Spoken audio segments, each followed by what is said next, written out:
Hi, this is David.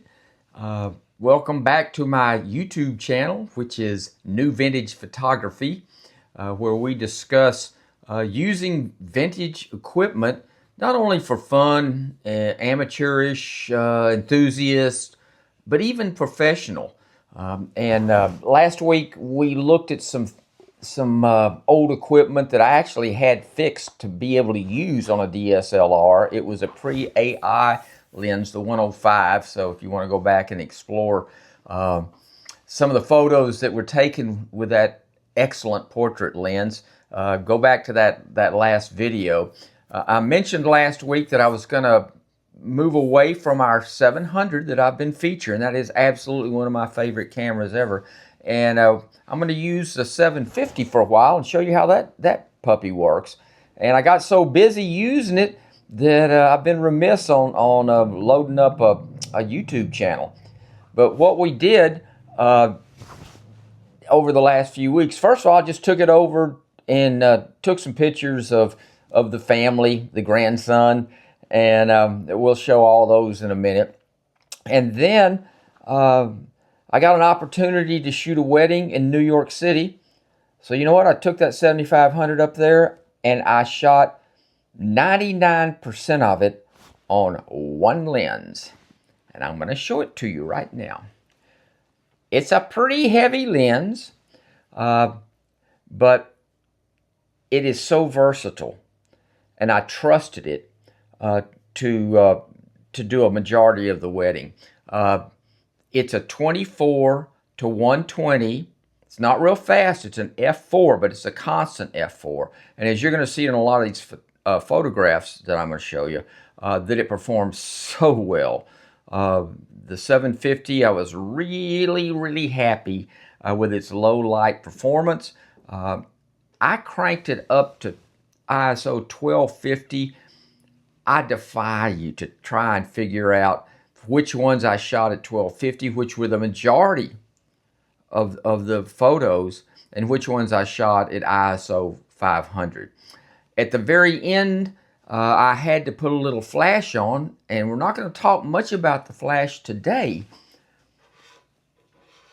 but this is an incredible little flash. We're gonna spend some time talking about it. It's the IT32. Don't run out and get it till we talk about it. It's got its own little magnetized relay, so you can leave that on the camera, take the flash off and move it around for dances and stuff like that. And it performed excellently. I also did just decided to make this a complete video about the 750, what it could do. I went and shot a local venue, some of the people there in a very dark atmosphere. I did use that little flash some of the time, and other times I just cranked that ISO up and I want to take a look at it. So before we go too far into this, let me remind you, please subscribe, like, and comment. I'm just blown away, folks. You know, here I'm an almost 80-year-old dude doing a YouTube channel now, and I've got people subscribing. I think I've got like 17 subscribers. I'm only like 1 million away from being monetized or whatever they call it. And I love the comments. I'm just having a ball. So thank you all for your support. But if you would continue to subscribe, it doesn't cost anything. It helps me out a bunch, especially my ego. Just kidding. So let's get into these photographs, and we'll weed them. The first ones, it'll be obvious. It's just my daughter, son-in-law, and my grandson. And then let's move right into the wedding photos. And then we will finish up with the low light photography in a music venue.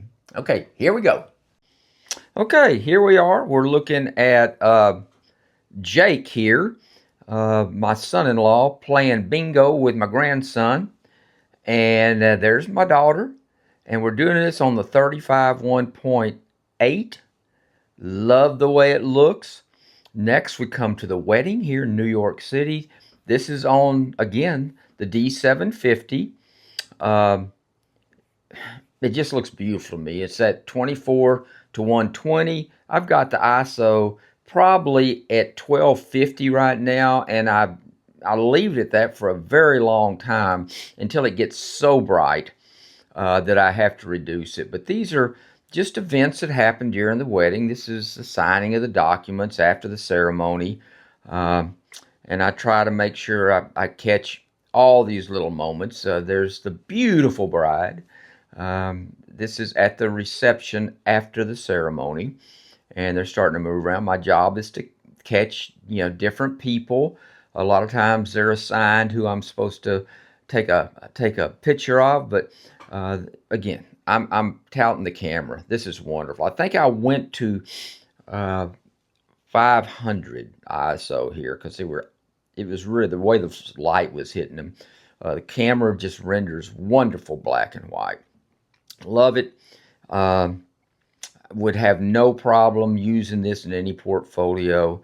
Here's some friends of the bride. Had to take some pictures of those.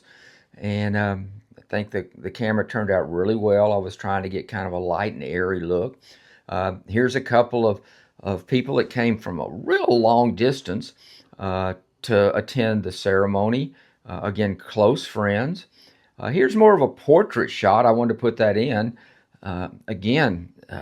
This is the 24 to 120 lens. Again, candid shot of some of their guests. Colors look great. It's just such a joy to work with this camera. And again, what a cute couple. Loved the way this image turned out. And now let's see.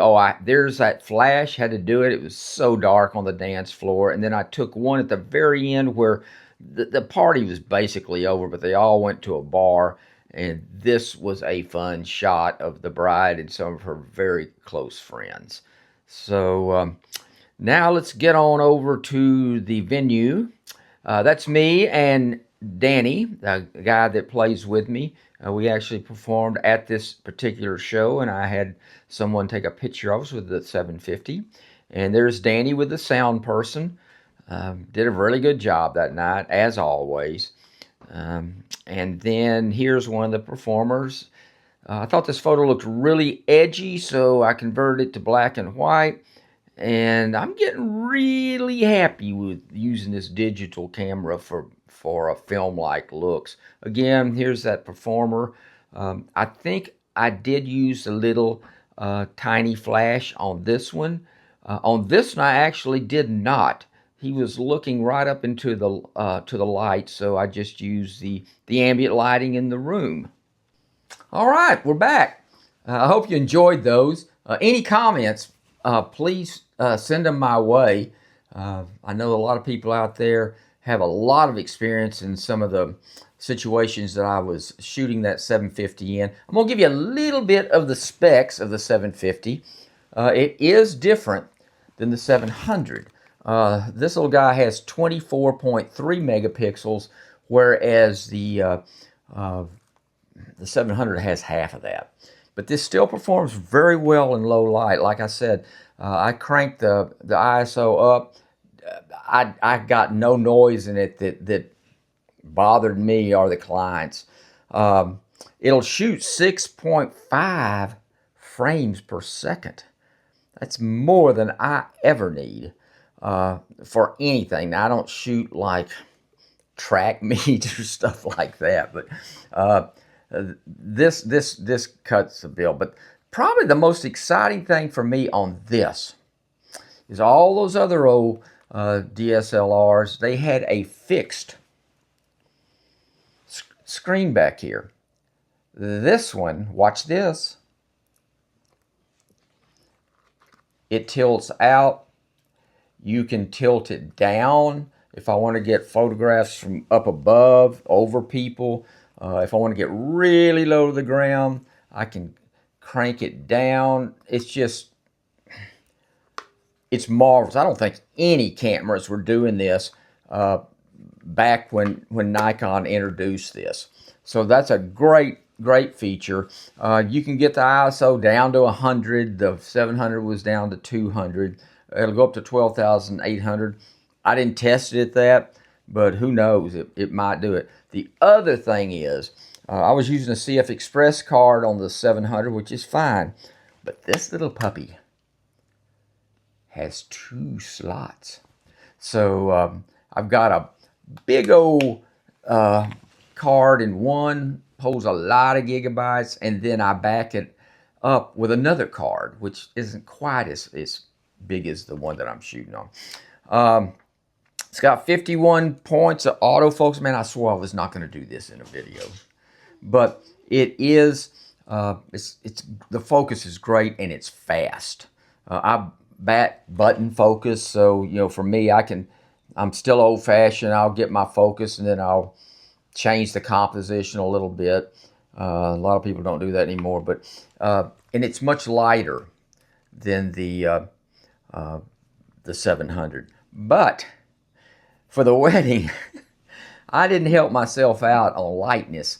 I use this gigantic beast, this 24 to 120 f4 at the wedding. I didn't even notice, really. It moved around quite easily. And we'll talk more about this puppy too. This is the G lens, so you can autofocus it on just about everything. The other one that I used a lot is this 35, and it's I believe it's 1.8, but it's still pretty fast. And I'd use this one. I use this to take the picture of my grandson and his peeps. And then the one that I used a ton, and I use a ton, is my 50 millimeter 1.4 G. I love this lens. This is great for weddings, for portraits, for street photography. This, you know, the 50 millimeter, what can you say? And I love this one. It's very fast. I can get lots of light, and I demonstrated that in those earlier pictures that we took. So those are the lenses I used on the 750. We're going to do even more cameras. I've got a 200 that I want to show y'all. It's still a CCD sensor, and it's a crop sensor, and the colors just blow me away. So we're going to try that out, and I think we're going to try it out on some old manual lenses. I've got one that's coming back, a pre-AI that I had my buddy fix so I could mount it on these DSLRs. So I hope you'll take a look at that. And I can't emphasize enough how much fun I'm having doing photography again. I know that there is a need for people to buy this new upgraded mirrorless stuff and fast lenses and all that kind of stuff. But the main need comes from the manufacturers, man. They got to step you up. They can't have you sitting around shooting this equipment that on the market today costs probably anywhere from $35 for a camera up to, I'm guessing that 750 is probably going to be worth maybe $500 now, when it was probably worth about $3,000 back in the day when they first came out with it. The lenses, you can find those 3 lenses, the 35, the 50, and most zooms anywhere from $35 up to $500-600. So don't hesitate to use them. I really want to hear from every segment of the market. Whether you're a pro, if you use them, tell me if I'm crazy. I really thought that I could not shoot the venues and for the clients that I had without the best equipment. And believe me, I had some good stuff, and I'm not knocking it. It was incredible. What I'm talking about is that this stuff isn't better, this older stuff. but you're more involved. There's something about it that I can't describe with visual pictures and things. It caused me to slow down and get more involved in the composition, the exposure, all of these things that brought me into photography in the first place. I mean, I couldn't even look at the stuff I was doing when I was shooting film. Now, you know, a lot of people go, "Oh, David, I can't see what I'm shooting. It doesn't have the right screen in the back," and you know, well, I understand that. So you can spend your money anywhere you want to, but try composing through the viewfinder. Try what we discussed earlier. Some different ways to shoot on the street. Get some zone focusing going in your photography. I used zone focusing even with the really expensive equipment at times. It works. And if you want to go deeper into that, we can. I don't mind doing it at all. In fact, I love talking to y'all, as you might have guessed. So please, if you haven't, subscribe. I really appreciate it. Doesn't cost anything. It really helps me. I love your comments. It's just like almost communicating the two of us. I love that. And if you'd recommend me to other photographers that are looking for maybe not quite as high-tech approach to photography, but more the creative side, but utilizing professional techniques, please send them our way. And if you give me a like, that warms my heart. So again, I'm the biggest harper on it. The main thing we have to look for, or I have to look for, don't let me put words in your mouth, is to have fun. I am a creative person. There are people in photography who are incredible business people. I'm not. I always made a living because I tried to shoot good photographs, be a good person out on the shoot, and get recommendations. But some of you guys can take it to the 6 figures or more. I've seen it done, but I'm not that kind of guy. So I have to get something out besides the big paycheck. I need the fun. I need the community. I need the contact with other photographers. So please, we're gonna get back into some more cameras, some more lenses, and I think we might talk a little bit next week about this incredible little flash. Look how little it is. IT32 from Godox. You can jump around on the internet looking at it, but I'll show you some stuff that I've done with it and let y'all be the judge. In the meantime, have fun, be nice to people. Remember, I have to remember, it's none of my business what people think of me. And when somebody offends me, like, you know, cuts me off in traffic or looks at me disrespectfully, I try to keep in mind, or I try to think, what can I do to be helpful to this person? And that just kind of cools me down a little bit, and I feel good about it, just like I do when I'm making these videos. So see you next video. Love y'all, and pass this on, please. Thank you.